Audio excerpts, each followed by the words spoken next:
سلام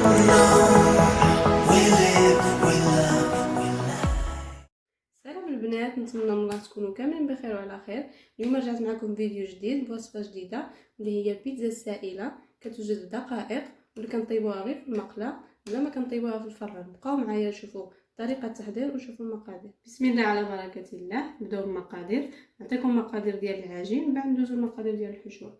عندي كاس ونص ديال الطحين الرطب ديال الفرص، عندي كاس ديال الماء، عندي نص كاس د الزيت البلديه مخلطه مع الروميه، عندي واحد بيضه، عندي شويه الزعتر باش نسمو العجين، عندي راس معلقه صغيره ديال الابزار، معلقه صغيره ديال الملح، معلقه صغيره خميره الحلويات، ومعلقه صغيره خميره ديال الخبز. ندوزو المقادير ديال الحشوه.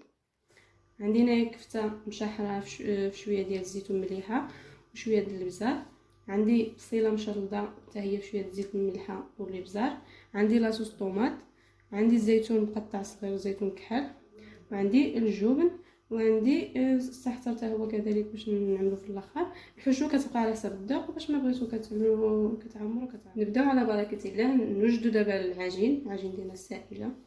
غنعملو واحد البيضه،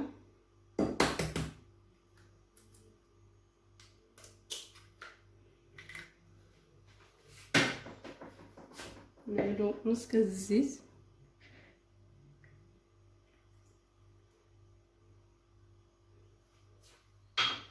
نعملو شويه ديال الابزار. الابزار كيبقى على حسب الذوق، اللي ما كيعجبوش الحاجه حاره ما يعملش. مليحه،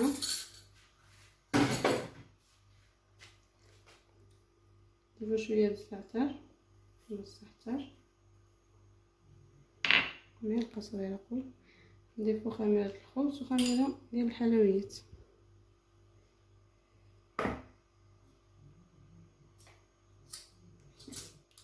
نحركو هادشي مزيان باش ندمج مع بعضياتو. نبداو بالخميره،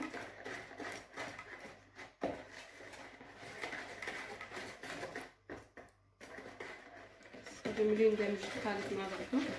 دابا غنزيد كاس د الماء دافي، واللي بغا يزيد كاس د الحليب يعمل كاس د الحليب.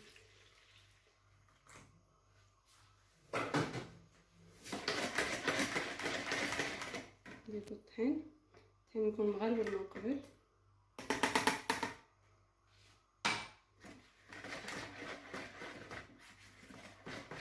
الطحين على حساب الطحين واش كيشرب ولا لا، يقدر يديكم كاس ونص حتى جوج كيسان ديال الطحين على حساب النوعيه ديال الطحين. نضيف هذا ما نضيفوش كامل.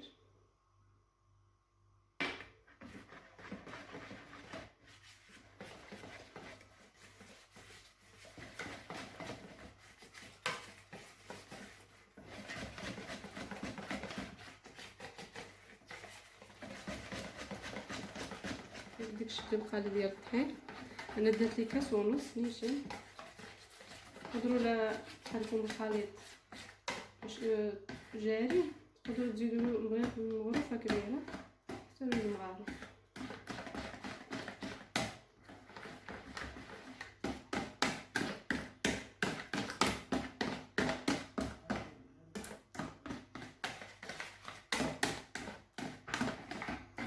صافي الخليط ديالنا هو هذا، خصو يجي بهذا الشكل، كيجيش جاري بزاف مكيجيش دقيق، تقريبا بحال الخليط ديال الكيكه. هذه هي العجينه السائله. دابا غندوزو باش نعملوها في المقله ديالنا. نجيبو المقله ندهنوها مزيان بزيت العود باش ما تلصقش، تكون المقله ما كتلصقش، تكون ديال الطفل اولا شي مقله ما كتلصقش. نديرو واحد الكميه ديال العجين، بسم الله.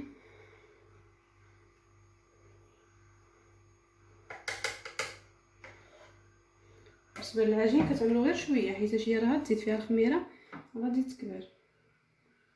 صلحوها هيدا شويه شويه.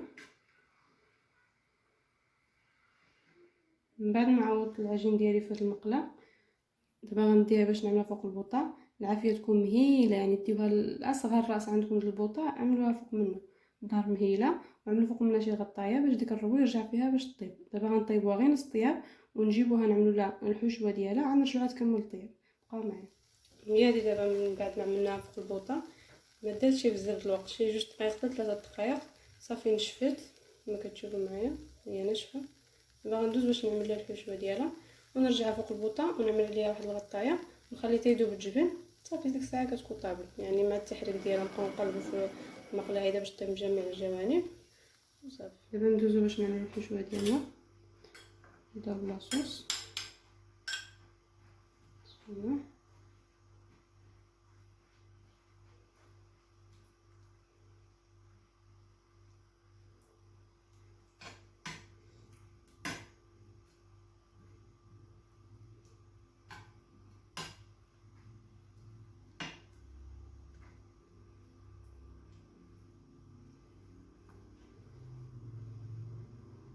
نزيدو البصله مشلضه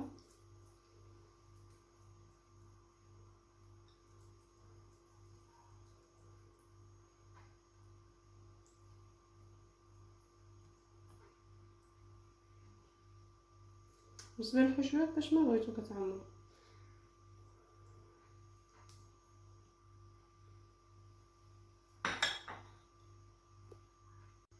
نضيفو دابا الكفته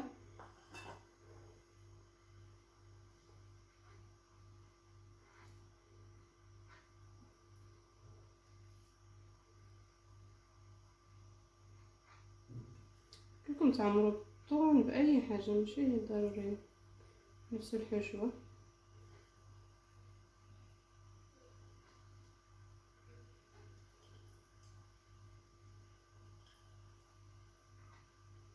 دابا نزيدو الزيتون كحل، نستعملو زيتون ابيض والبيض.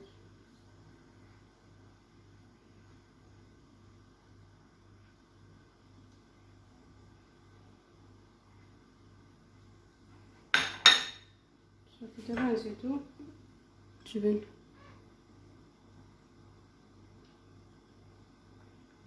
سواء اي نوع، وهذا اللي كيكون في المقله كيدوب، ماشي بحال الفران كاين بعض النوع ما كيبغيش يدوب كيتحجر.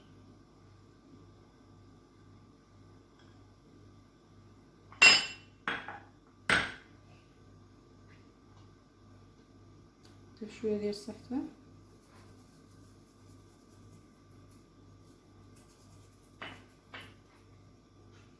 وصافي. غنعملها فوق البوطه ونغطيها بشي غطاء ونخليها ترجع فيها داك الربو. دابا حيت العجينه راه طايبه تقريبا نص طياب، تزيد غير شويه باش يذوب ديك الجبن وهي البيتزا ديالنا واجده. هذه هي البيتزا ديالنا من بعد ما زولناها فوق البوطه.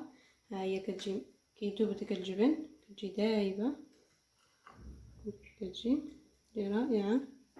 ولا تجربوها نال اعجابكم. اذا عجبكم الفيديو اعملوا لايك وخليو لي كومونتير، ولا كنتو اول مره كتزوروا القناه ديالي اعملوا اشتراك. ومرحبا بكم والى فيديو قادم ان شاء الله.